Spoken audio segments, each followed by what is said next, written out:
Nunca se deve acordar um sonâmbulo. Você já ouviu isso de alguém com toda a certeza do mundo. Se a pessoa estiver andando dormindo, não a acorde. É perigoso. Dizem que o choque pode causar um ataque cardíaco, um colapso nervoso, ou que a pessoa pode simplesmente perder a razão para sempre. Assusta.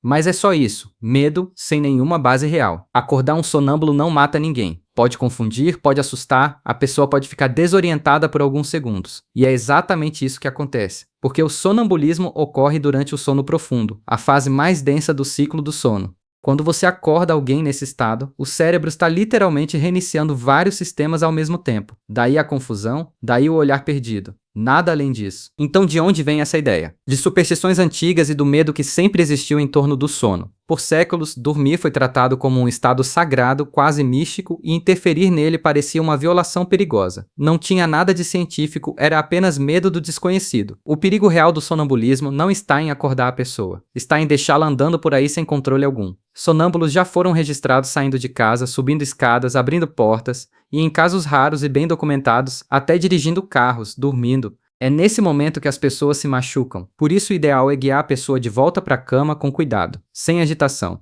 Mas se isso não for possível, acordar é completamente seguro. Nenhum raio vai cair, ninguém vai perder a sanidade. Vai só ficar confuso por um instante e voltar a dormir. Você engole 8 aranhas por ano enquanto dorme. Esse é dos mais nojentos que existem. A ideia de que, todas as noites, enquanto você sonha tranquilamente, aranhas decidem caminhar até sua boca aberta e entrar lá dentro, desaparecendo para sempre no seu corpo. Nunca aconteceu. Com você, provavelmente nunca vai acontecer. Aranhas evitam bocas humanas como evitam praticamente qualquer coisa grande, quente e que se move.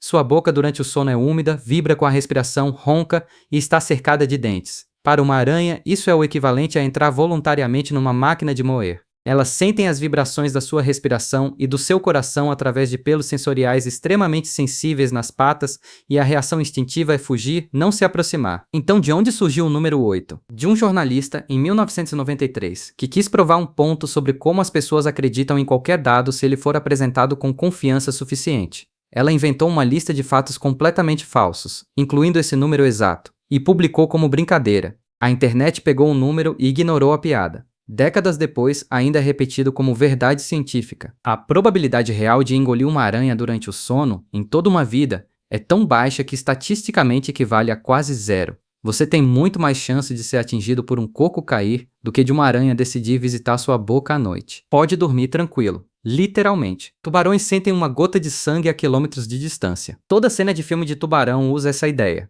Uma gota de sangue cai na água e a quilômetros de distância. Um predador entra em frenesi e vem direto na sua direção, como se tivesse um radar de sangue embutido. Dramático e completamente exagerado. O olfato dos tubarões é, sim, extraordinário. Está entre os melhores do reino animal. Mas a história das milhas de distância é pura fabricação de Hollywood. Na realidade, tubarões conseguem detectar sangue em concentrações de cerca de 1 part/1.000.000. Isso é impressionante, mas na prática equivale a uma gota de sangue diluída numa piscina olímpica, não no oceano inteiro. E mesmo nessa escala, correntes, marés e movimento da água dispersam o cheiro rapidamente, tornando a detecção a longas distâncias praticamente impossível. Então, se você se cortar no dedo numa praia do Brasil, nenhum tubarão na Austrália vai sentir isso e vir te procurar. E aqui vai um detalhe que poucos sabem. Tubarões reagem com muito mais intensidade ao cheiro de fluidos corporais de peixes feridos do que ao sangue humano especificamente. Nosso sangue não é, biologicamente falando, um chamariz tão atraente para eles quanto o filme sugere. Eles são predadores extremamente eficientes, mas não funcionam como uma máquina de busca de sangue programada para perseguir humanos no oceano inteiro. O raio nunca cai 2 vezes no mesmo lugar. Você já usou essa frase como metáfora para algo raro que não vai se repetir. Parece que existe uma regra da natureza garantindo isso. Não existe regra nenhuma. E o raio cai no mesmo lugar quantas vezes quiser. Estruturas altas, como prédios, torres de rádio e até árvores isoladas, funcionam como verdadeiros ímãs para raios, porque a eletricidade busca o caminho de menor resistência até o solo. O Empire State Building, em Nova York, é atingido por raios entre 20 e 25 vezes todos os anos. Não uma vez na vida. 25 vezes todo ano, e ninguém piscou pela primeira depois da segunda. E existe um caso humano ainda mais extremo. Um guarda florestal americano chamado Roy Sullivan foi atingido por raios 7 vezes documentadas ao longo da vida, entre 1942 e 1977. Ele sobreviveu a todas. Perdeu a unha do dedão do pé na primeira vez, as sobrancelhas na segunda, e assim foi, virando, sem querer, o para-raios humano mais famoso do mundo. Então, da próxima vez que alguém disser essa frase, lembre que o raio não tem memória, não tem orgulho e não está interessado em variar. Ele só quer o caminho mais fácil até o chão, e se esse caminho for o mesmo de ontem, ele vai usá-lo de novo? Sem hesitar. Os piratas faziam os prisioneiros andarem na tábua. A cena clássica, o capitão aponta a espada, os tambores tocam, e a vítima caminha trêmula até a borda de uma tábua estendida sobre o mar, cercado de tubarões, enquanto a tripulação observa em silêncio dramático. Quase nada disso é real. Os registros históricos de piratas reais mostram pouquíssimas evidências de qualquer execução nesse estilo teatral. E o motivo é simples. Pirataria era um negócio, não um espetáculo. Tempo era dinheiro e organizar uma cerimônia elaborada só para jogar alguém na água era um desperdício de recursos. Se um pirata real quisesse se livrar de alguém, a solução era rápida e direta. Jogavam a pessoa ao mar sem cerimônia, ou simplesmente a matavam ali mesmo. Os castigos reais documentados eram bem mais brutais e bem menos cinematográficos. Um deles era o chicoteamento.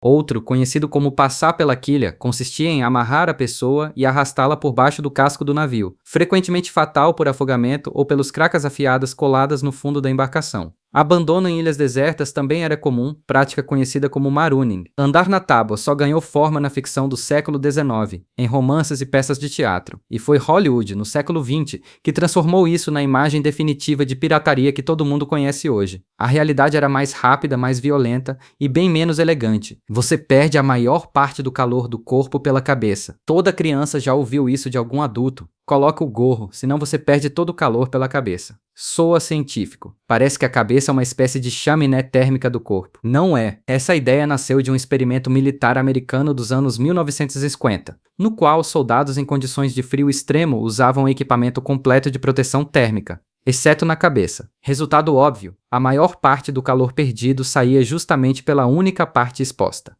Mas isso não prova que a cabeça perde mais calor proporcionalmente. Prova só que pele descoberta perde calor, seja ela onde for. A cabeça representa cerca de 10% da área total da superfície da sua pele. A perda de calor é proporcional à área exposta, não a alguma propriedade mágica do couro cabeludo. Se você saísse no frio completamente nu, usando apenas um gorro, ainda assim congelaria em poucos minutos, porque o resto do corpo, sem proteção alguma, perderia calor continuamente. O gorro ajuda sim, mas as calças, as luvas e as meias ajudam exatamente do mesmo jeito. Se você quer ficar aquecido no frio, a estratégia não é proteger uma parte específica do corpo. É cobrir tudo. Corujas são os animais mais sábios da natureza. Esse símbolo está em todo lugar. A Grécia Antiga deu a coruja como mascote para Atena, deusa da sabedoria. Livros infantis desenham corujas de óculos, segurando livros. Desenhos animados colocam corujas como professoras sábias, sentadas em galhos, distribuindo conselhos para outros animais. A realidade é bem menos filosófica. Corujas são caçadoras extraordinárias, e isso é fato. Visão noturna afiada, audição capaz de localizar uma presa só pelo som, voo silencioso que surpreende qualquer roedor distraído. Mas tudo isso é instinto puro, refinado por milhões de anos de evolução, não inteligência cognitiva no sentido que a gente costuma imaginar. Compare com corvos e gralhas. Esses sim resolvem quebra-cabeças, reconhecem rostos humanos individuais, usam ferramentas e até planejam ações futuras, comportamento raríssimo no reino animal. Tem corvo que deixa nozes em faixas de pedestre para que carros passem por cima e quebrem a casca. Coruja não faz nada parecido. Ela fica parada, olhando fixo, com aquela cara grave que todo mundo confunde com profundidade existencial. Esse olhar fixo e os olhos enormes são puramente biológicos. Olhos grandes captam mais luz à noite e a estrutura do globo ocular impede que a coruja os mova nas órbitas, forçando-a a girar a cabeça inteira para olhar para os lados. Não é contemplação. É anatomia adaptada para caçar no escuro. Quando você vê uma coruja olhando fixamente para o horizonte, ela não está pensando na vida, está pensando em rato. Uma galinha sem cabeça morre em segundos. Todo mundo já ouviu a expressão correndo como uma galinha sem cabeça e a maioria assume que a história acaba rápido. Corta a cabeça, sacode um pouco e pronto, acabou. A realidade é muito mais estranha do que isso. Em alguns casos raros, uma galinha sem cabeça não morre em segundos. Continua se movendo e, em casos documentados, continua vivendo por muito mais tempo do que qualquer pessoa imaginaria. O caso mais famoso da história aconteceu em 1945, nos Estados Unidos, com uma galinha chamada Mike. Depois de perder a cabeça em um abate comum de fazenda, Mike simplesmente não morreu e continuou vivo por 18 meses. Como isso é possível? O tronco encefálico, responsável pelas funções vitais básicas como respiração e batimento cardíaco, pode permanecer intacto se o corte acontecer numa altura específica do pescoço. Foi exatamente o que aconteceu com Mike. O fazendeiro percebeu que o animal continuava se movendo normalmente. Alimentou-o com um conta-gotas direto na garganta e numa mistura de grãos líquidos, e Mike se tornou uma celebridade nacional, viajando pelos Estados Unidos como a galinha maravilha sem cabeça, sendo exibido em jornais e revistas da época. Pense nisso por um segundo. Um animal sem rosto, sem olhos, sem bico, apenas um corpo com pulso vivendo sua rotina normalmente por mais de um ano. Ele sentia alguma coisa? Era só instinto cego mantendo tudo funcionando? Os cientistas nunca chegaram a uma resposta definitiva. E talvez seja esse o detalhe mais perturbador de toda essa história. Ainda não sabemos exatamente onde termina o corpo e onde começa a consciência. Agora você sabe? Se gostou, deixe seu like e se inscreva no canal. Até logo!